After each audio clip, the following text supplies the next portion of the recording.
The checkout line at the neighborhood supermarket was nothing special. Just another routine afternoon. Carts rattled softly, scanners beeped in steady rhythm, and casual conversations floated through the aisles. But the moment a sharply dressed man stepped up to the counter, something shifted. His suit was flawless, his posture calm and confident. He handed over a sleek black card.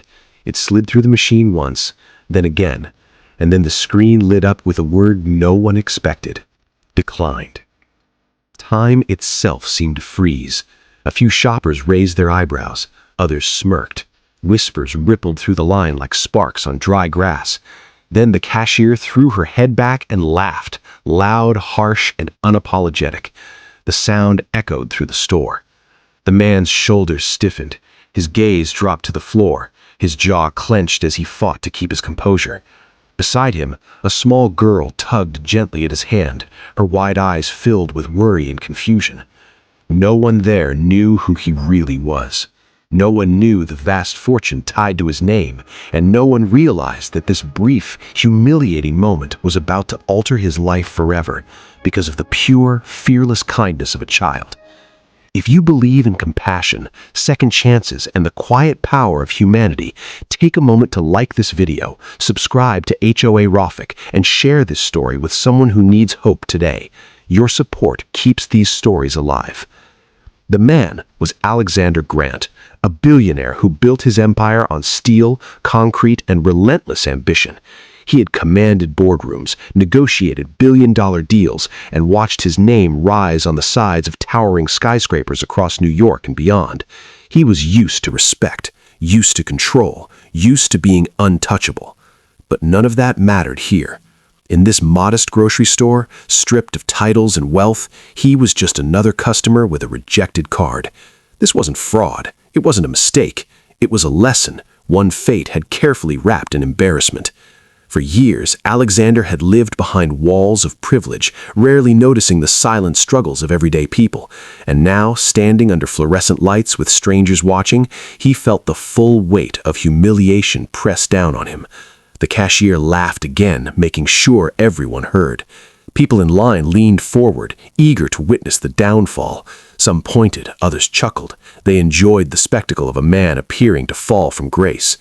But the little girl beside him, no older than 7, her hair in neat braids, her purple shirt faded from wear, saw something different. She didn't see a failed card. She didn't see status. She saw a man hurting. Her eyes moved from the groceries on the belt to the mocking faces behind her, and then, guided by something far greater than logic, she made a choice. She reached into a pocket. With small, shaking fingers, she pulled out 3 wrinkled bills and a few scattered coins. It was everything she had: savings from small allowances, forgotten change, tiny treasures meant for candy or toys. Slowly, she extended her hand toward the cashier. Silence fell over the store. The laughter stopped. The whispers died. Every eye locked onto the counter as the girl placed her money down and softly asked the cashier to take it, to help pay for the groceries. Alexander froze. This was a man who had signed checks worth more than entire neighborhoods would earn in a lifetime. And yet, in that moment, he was completely undone. His hardened heart cracked open, not from anger, but from humility. His eyes burned as tears threatened to fall. This child, who had almost nothing, had given him everything: his dignity, his humanity, and a truth he had long forgotten. Real wealth has nothing to do with money. The energy in the store shifted instantly. The same people who had laughed now stood in uncomfortable silence, heads lowered, faces flushed with shame. The cashier's cruel smile vanished, replaced with an awkward, guilty stare. As the groceries were bagged, Alexander knelt down to the girl's level. His voice trembled as he thanked her. She didn't know his name. She didn't know about his skyscrapers or billions.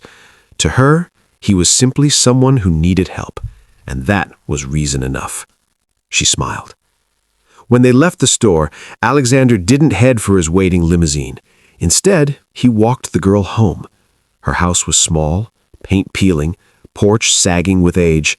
Inside, her mother worked tirelessly, folding clothes, tending a pot simmering on the stove. Life here was simple, demanding, and honest. That night, Alexander couldn't sleep. The image of those small hands offering everything replayed in his mind. For decades, he had measured success in numbers. Now, he understood true wealth lived in generosity, in giving when it cost you something. By morning, he made a decision that would redefine his life. Weeks later, headlines exploded. Alexander Grant announced the creation of a massive foundation devoted entirely to struggling families. Grocery bills were paid anonymously, homes were repaired, scholarships were granted to children who never imagined college. But the most shocking part?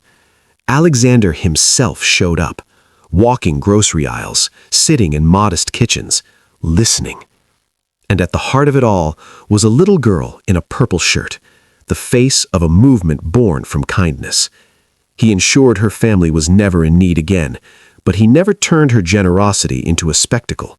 He protected it, honored it. Years later, people no longer spoke of Alexander Grant's billions. They spoke of the day his card declined and how a child's kindness changed everything. If this story touched you, please like, share, and subscribe to HOA Rafiq. And tell me, would you have done what that little girl did? Leave your thoughts in the comments. Because true wealth is never found in bank accounts or black cards.